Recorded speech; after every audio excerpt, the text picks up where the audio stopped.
Albert Einstein once said, everybody's a genius. But if you judge a fish by its ability to climb a tree, it will live its whole life believing that it is stupid.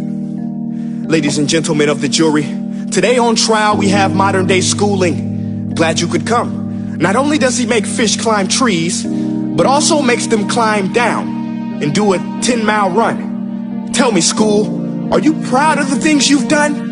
Turning millions of people into robots, do you find that fun? Do you realize how many kids relate to that fish swimming upstream in class, never finding their gifts, thinking they are stupid, believing they are useless?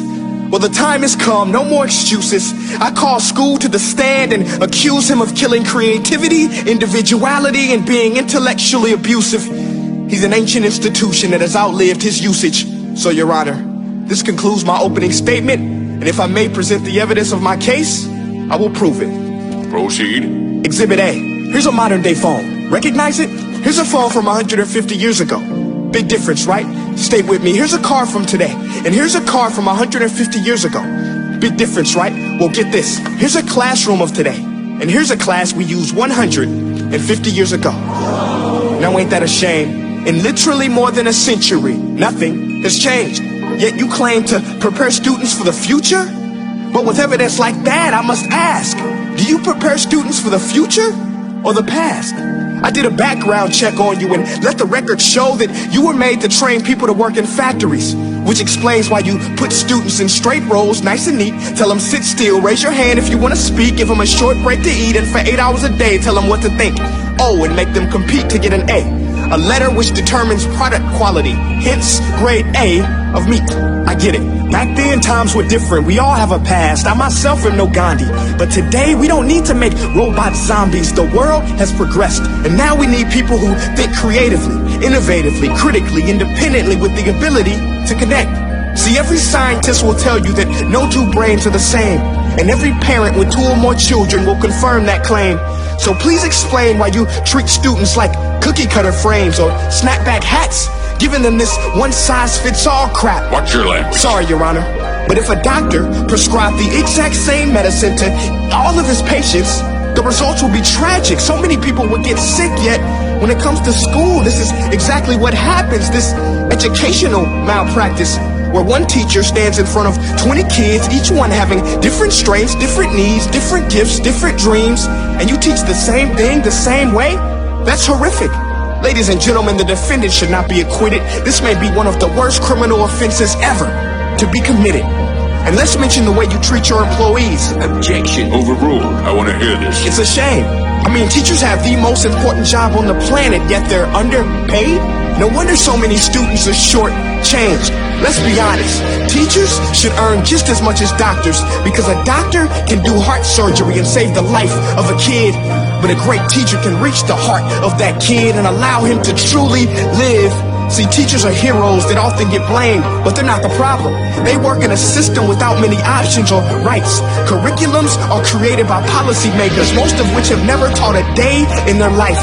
Just obsessed with standardized tests. They think bubbling in a multiple choice question will determine success. That's outlandish. In fact, these tests are too cruel to be used and should be abandoned, but don't take my word for it. Take Frederick J. Kelly, the man who invented standardized testing, who said, and I quote, "These tests are too cruel to be used and should be abandoned." Ladies and gentlemen of the jury, if we continue down this road, the results will be lethal. I don't have much faith in school, but I do have faith in people. And if we can customize healthcare, cars, and Facebook pages, then it is our duty to do the same for education, to upgrade it, change it, do away with school spirit, because that's useless. Unless we're working to bring the spirit out of each and every student, that should be our task. No more Common Core. Instead, let's reach the core of every heart in every class. Sure, math is important, but no more than art or dance. Let's give every gift an equal chance. I know this sounds like a dream, but countries like Finland are doing impressive things. They have shorter school days, teachers make a decent wage, homework is non-existent, and they focus on collaboration instead of competition. But here's the kicker, boys and girls. Their educational system outperforms every other country in the world.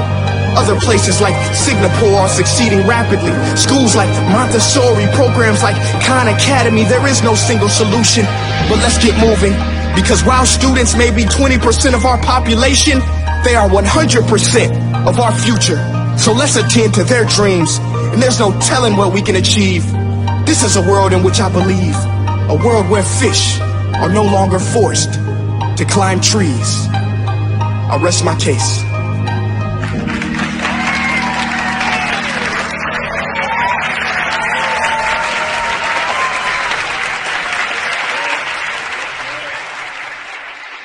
Hey guys, my name is Prince EA, and I want to say thank you so much for watching my video. But now, I want to know what you think.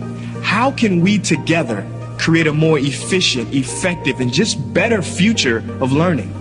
I want you to visit nestday.com/preorder the future and share your thoughts and ideas on the topic.